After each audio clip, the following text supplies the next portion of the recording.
Hello everyone, it's Sylvia here from Casino Library and welcome to Tangles on Tuesday. In this series, we're going to take you through the process of creating beautiful art pieces known as Zentangle. Hi Tanglers, welcome back. It's Tuesday again and time for 2 new tangles. If you remember last week, I introduced you to a tangle called Fescue, which is a really wonderful tangle, very simple and very effective. And I wanted to show you another variation of fescue, which is called jester. Now, when we're doing jester, it's good to have some height variations when we draw it in. And the other thing is I'm not going to cross over my stems like I did with fescue. And I'm just going to mix up the height of those, just drawing in few different ones using up the space that I have there. And the other thing I noticed is with my tall ones, it's good to have them paired up, and that'll make sense as we go along. When I say paired up, having a similar height one next to it rather than a really tall one followed by something that's quite short, just to get the full effect of this tangle. So we'll pop another fescue in there. There we have it. So that's just started. Now the next step is to simply draw some horizontal lines passing through.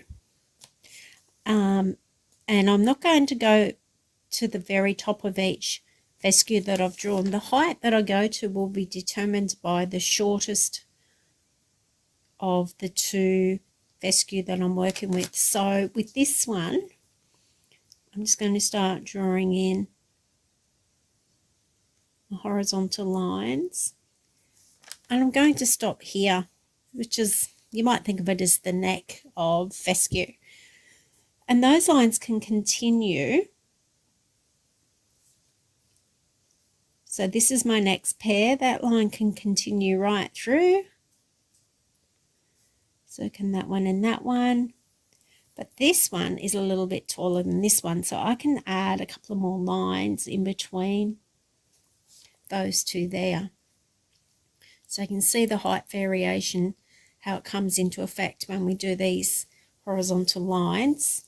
And I'll do one more set. So these are quite tall, these two, so we can continue that one through and we can add a couple of more.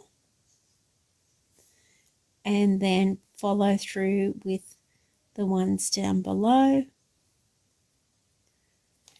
And we keep doing that, working our way along the pairs. So I've gone ahead and added in the rest of those horizontal lines. You can draw them as one line all the way through in one stroke if you wish to, just whatever you're comfortable with.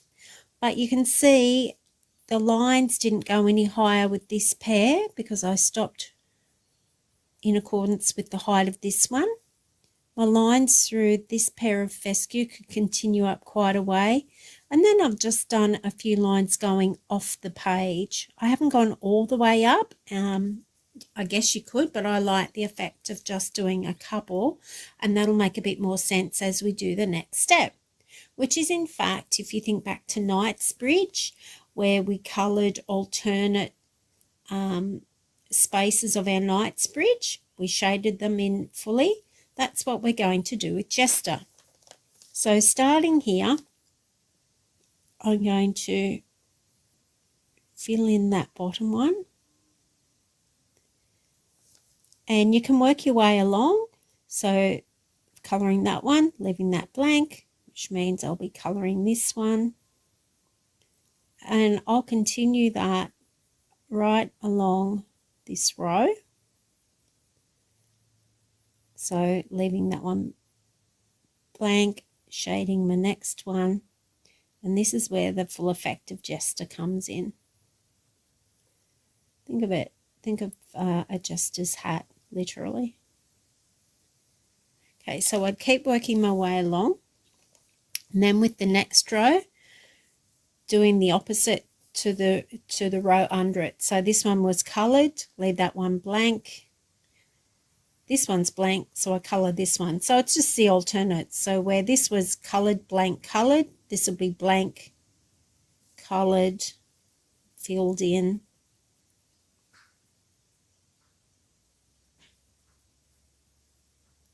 Leaving that one blank, filling in this one. So again, it's a really simple sequence and it's a really simple tangle, but it's just really effective, and that's what I love about the tangles that we've been learning. Is none of them, I mean, some of them, there are some that are a little bit more involved. That doesn't mean they're difficult, it just means you need to take a bit more time when you're learning them to get them right. So I'll just go ahead and do that. So here we are. I finished shading in the alternate spaces or sections, and that gives you an idea of what Jester looks like. And to finish off, we could just pop in and embellish some of those stems if we wanted to, just with some little I guess buds on them. You don't have to, but it just adds a little bit more interest.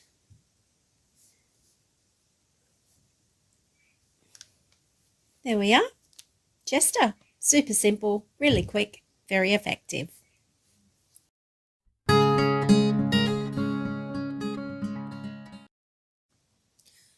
The second tangle I'd like to show you today is called Log Jam, and this is a tangle by Wayne Harlow. And again, it's a relatively simple tangle to do, and Wayne named it Log Jam because it reminded him of logs when they float down a river and literally become jammed together. So you start off with these gentle half circles or arcs or letter C, drawing them in whether you want to draw them this way or by turning your page and dragging the curve toward you, whatever works for you, so long as it's comfortable. Once we've done that, the next step is to draw some vertical lines coming up from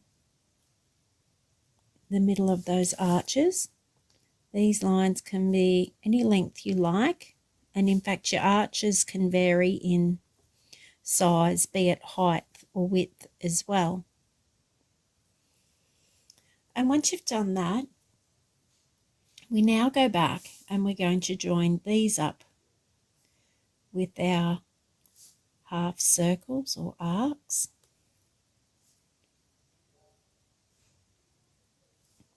like that.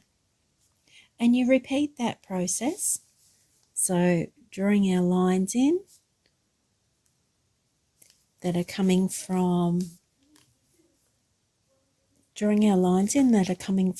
the center of those curved arches. And then I'm going to turn my page. I actually find it a bit easier to do my arc or my half backwards letter C, whatever you like to call it. I just find I get a bit more of an actual curve happening. But we all work differently, so it's whatever you find comfortable. Okay, so that's done.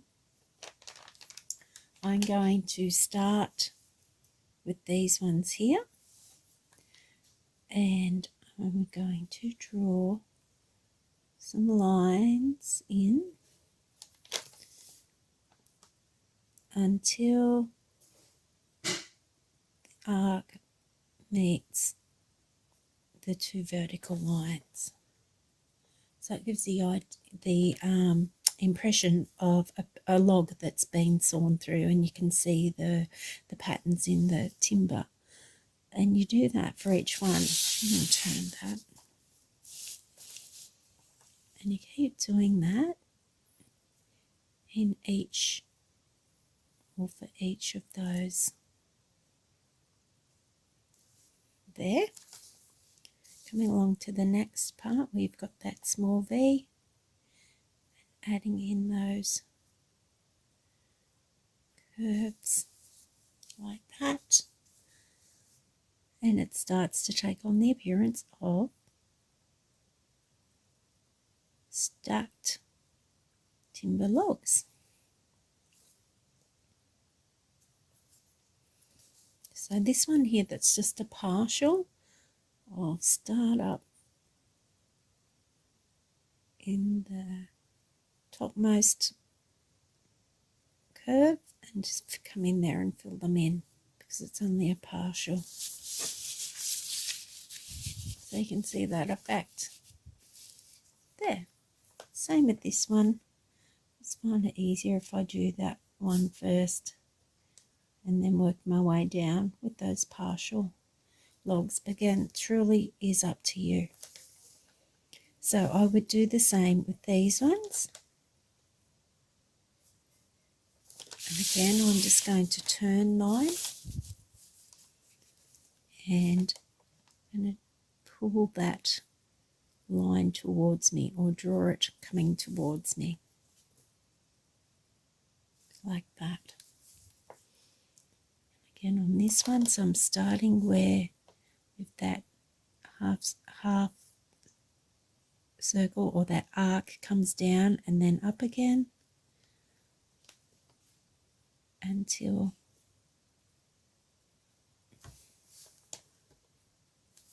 I filled in. And or if you want to start the other way, if you want to start with that top line here and work your way back down, up to you.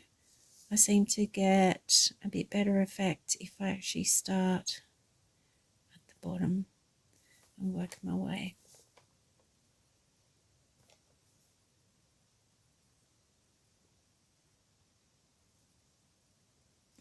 So you can see there I've got my 2 rows. Now I haven't done the arcs here on this bottom one because that would represent the top of my log. So that would be the top of those logs that are stacked across that first row. And you just keep repeating that sequence and you can fit this tangle into any space. It's adaptable like that, as are a lot of our tangles. And you just play with it. Remembering to do those vertical lines so that they're coming from the middle of your curved line and then joining those up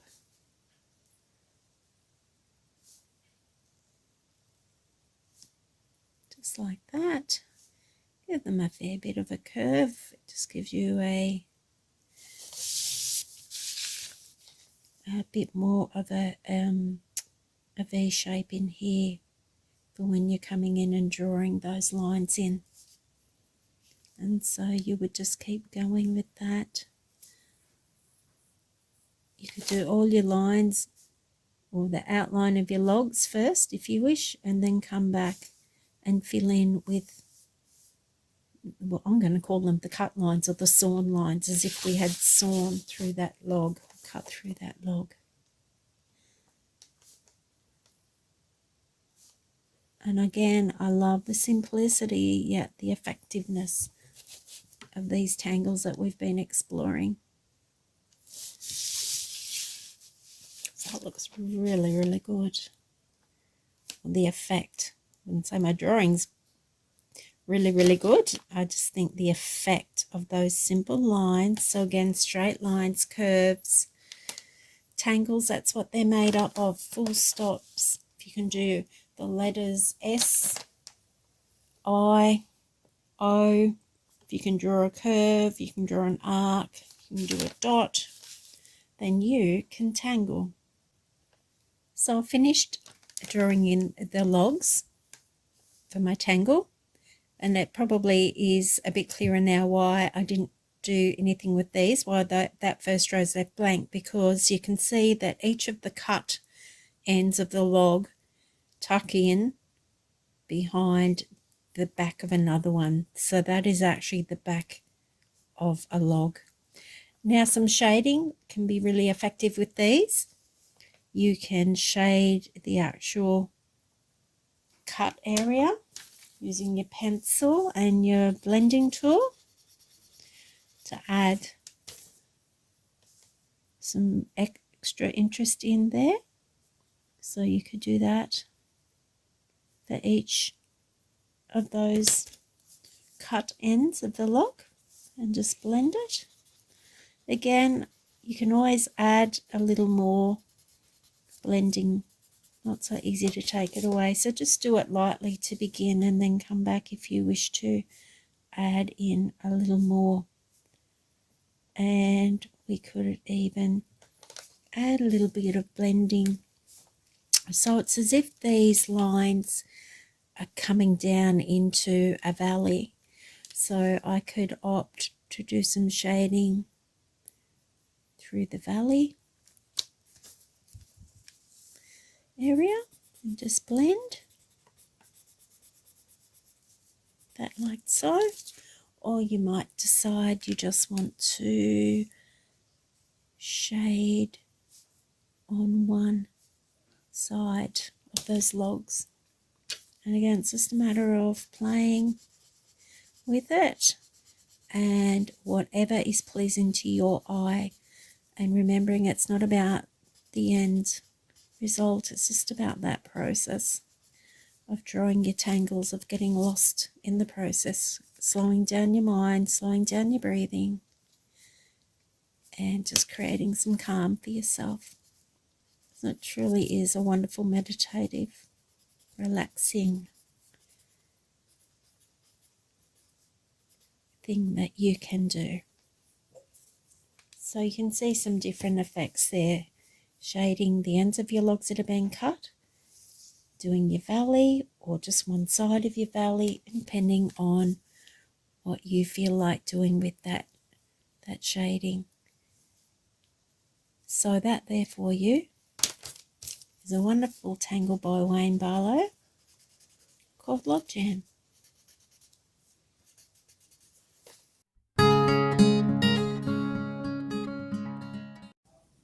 So let's take a look at last week's challenge tile. This is the string that I prepared for you. This is what I came up with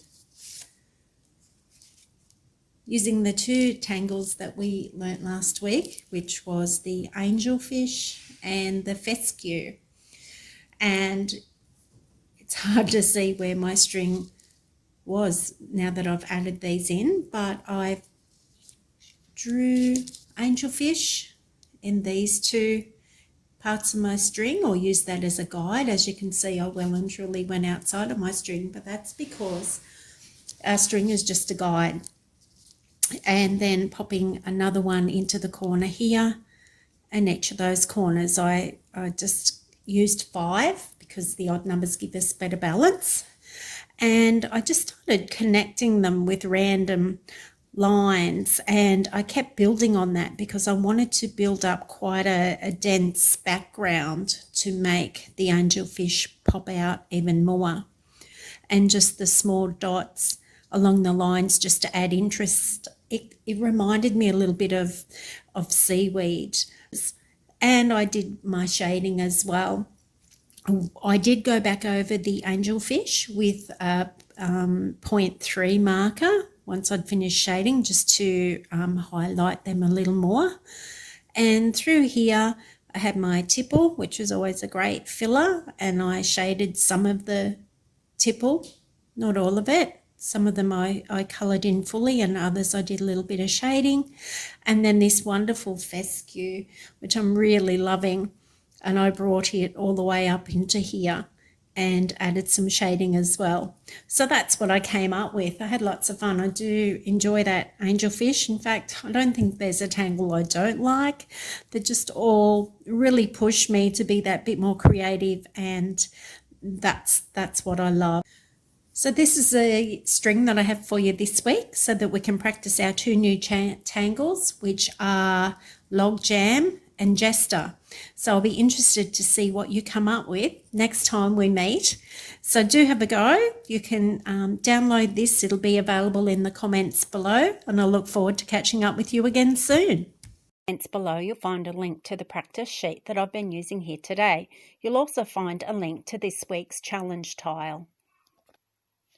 If you're unable to access these from your computer at home, we'll make some packs available. All you have to do is give us a call on 666 00 250 and give us a day or two to get those ready for you. That pack will also include some pre-cut 3.5 by 3.5 inch tiles to get you started.